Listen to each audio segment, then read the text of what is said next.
Good morning friends. Dictation start.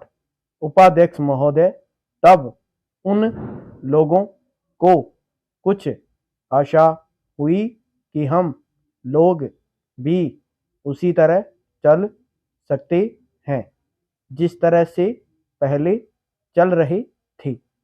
लेकिन अभी हाल में जो चुनाव हुआ उससे धनिकों के मन में बड़ा संदेह पैदा हुआ कि इस चुनाव के बाद उनकी स्थिति वैसी नहीं रहेगी जो अब तक चली आती रही है। पूर्ण विराम।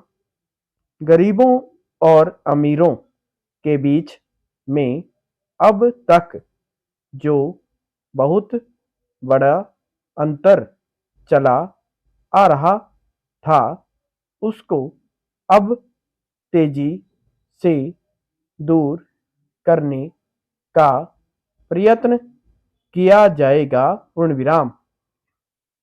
श्रीमान, मैं आपका बहुत ही आभारी हूँ जो आपने सदन में चालू वर्ष के बजट पर अपने विचार प्रकट करने का अवसर दिया है। पूर्ण विराम। मैं इस बजट का समर्थन करना चाहता हूँ। पूर्ण विराम। पैरा।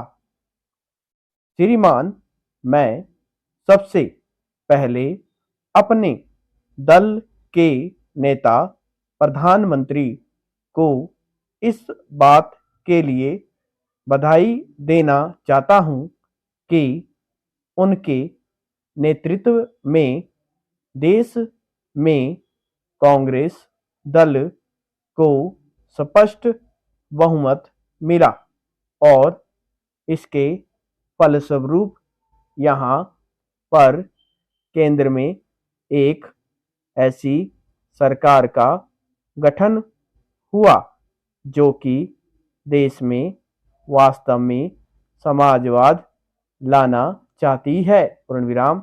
मैं वित्त मंत्री जी को इस बात के लिए बधाई देना चाहता हूं कि लोकसभा के मध्यावधि चुनाव में जनता द्वारा कांग्रेस दल को जो आदेश दिया गया था उन्हें स्मरण है और वह तन मन धन से आपका उसका पालन करना चाहते हैं। पूर्ण विराम।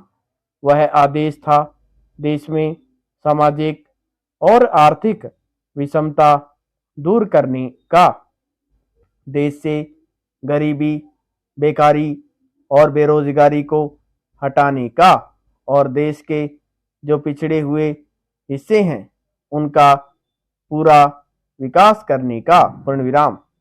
साथ ही साथ इस बात का भी आदेश था कि देश के अंदर इस प्रकार की सामाजिक और आर्थिक व्यवस्था पैदा की जाए जिसके अंतर्गत जनता शोषण से मुक्त हो सकें। पूर्ण विराम।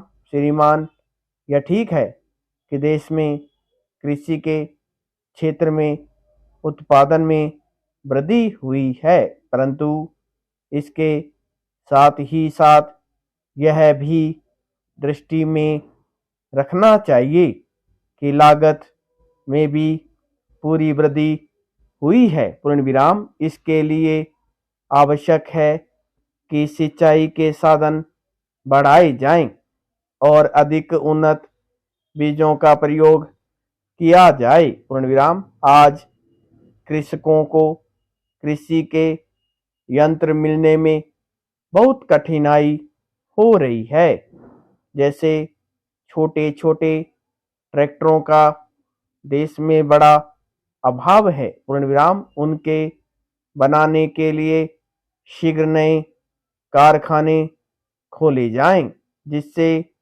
कृषकों को जल्द से जल्द ट्रैक्टर मिल सकें। पूर्ण विराम। देश तभी प्रगति करेगा। हमारा ऐसा विश्वास है। संपूर्ण विराम।